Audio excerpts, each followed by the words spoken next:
guys, magluto tayo ng matagal na akong nagki-craves ng tinola.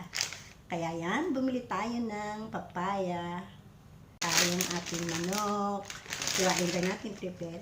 Wala akong dahon ng sili or malunggay, so lagyan natin ng tanglad or lemongrass. So wala tayong dahon ng sili, kaya lagyan din natin ng sili kasi masarap yung medyo may lasa ng sili. Yan, bawang, at i-prepare lang natin, and then mamaya meron na tayong mahihigop na mainit na sabaw. Yan, tuin na natin ang ating tinola. Yan, konting mantika, lagay natin ang ating luya,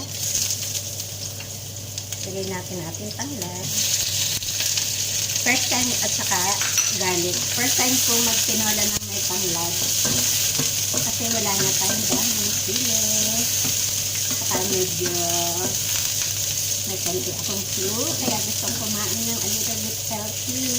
Palabasin muna natin ang aroma niya bago natin lagay ating chicken. Wow, smell good. Nalagay natin ang ating chicken. Wow, ang dami.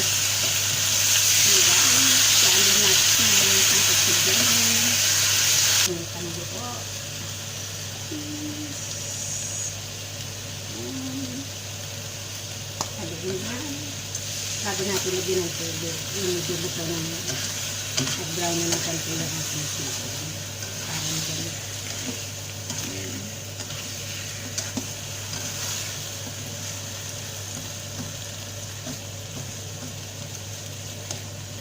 Guys, sa amin sa Batangas, or maybe sa amin lang, pamilya, hindi kami naglalagay ng tanglad sa tinola. But today, gusto ko siyang i-try. At every time na magtitinola kami, ay may dahon ng sili. Kaso mo, napakahirap humanap dito ng dahon ng sili. Kahit malunggay, it's not easy to makakita tayo. Otherwise, punta pa tayo ng Philippine product para lang din bumili. At malayo sa amin yun. Kaya pag-checkin natin ito kung gusto makahigit na yung sabaw. Okay guys, medyo okay na siya. So, ilagyan natin ng tubig para maluto naman siya ng tubig. Okay guys, ilagyan natin ng tubig para maluto yung tubig yan. Ilagyan natin ng sabaw kasi gusto ko talaga yung sabaw. Guys, palipan natin at medium habang ating pinapalambot ang ating pinapakuluan. Hiwain ko naman ang ating papaya. At yan nga guys, dahil nalimutan kong bumili ng papaya sa wet market, so kumuha na lang ako ng papaya dyan. Bumili na lang ako ng papaya sa supermarket kasi nalimutan ko. Green yung balat, but hinog na yung loob. Kaya to, tinanggal ko na yung medyo malambot ng konting part. At ang isasama lang natin ay yung medyo matigas. Kasi gusto ko talaga may papaya.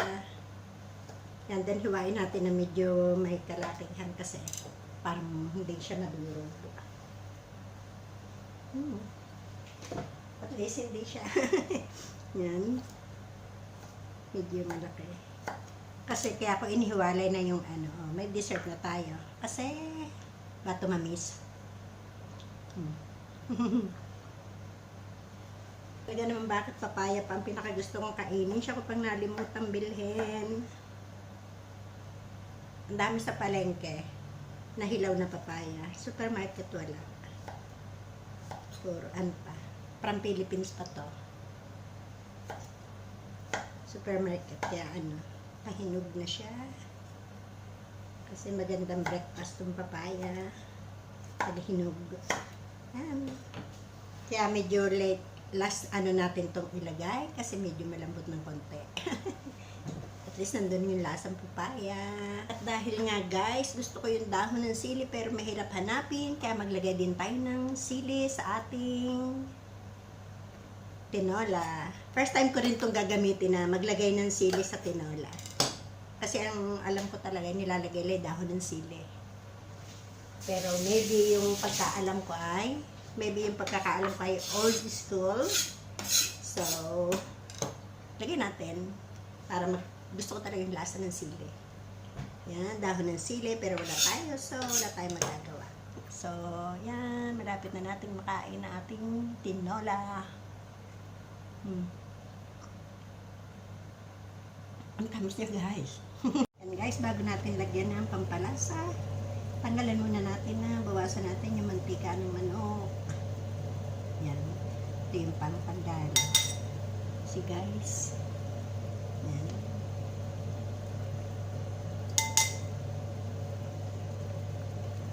Hindi dapat.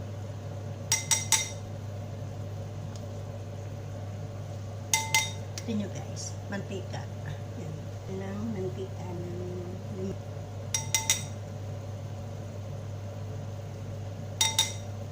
nyo guys. Yan.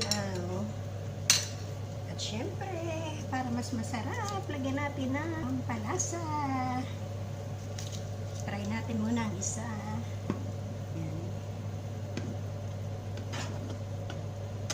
Yan guys, mga 5 minutes more and luto na yan. Lagyan natin ang ating chili. Yan, para lumasa siya.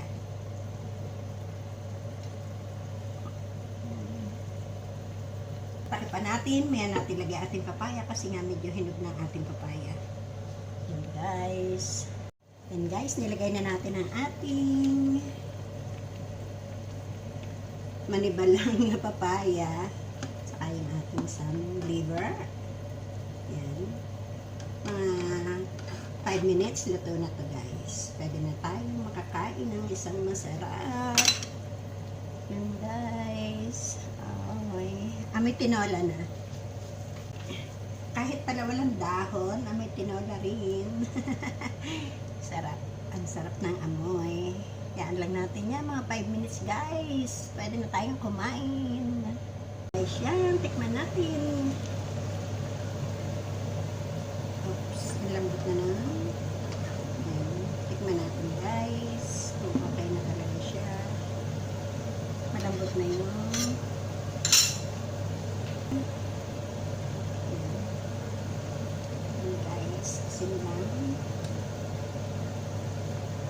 Natin and then kain na tayo guys. Grabe. Yes, satisfied. Ang sarap guys. Yan. Okay na siya guys. Pwede na tayong kumain. Guys, yan. Bumawas lang tayo para sa ating dinner. Kain na.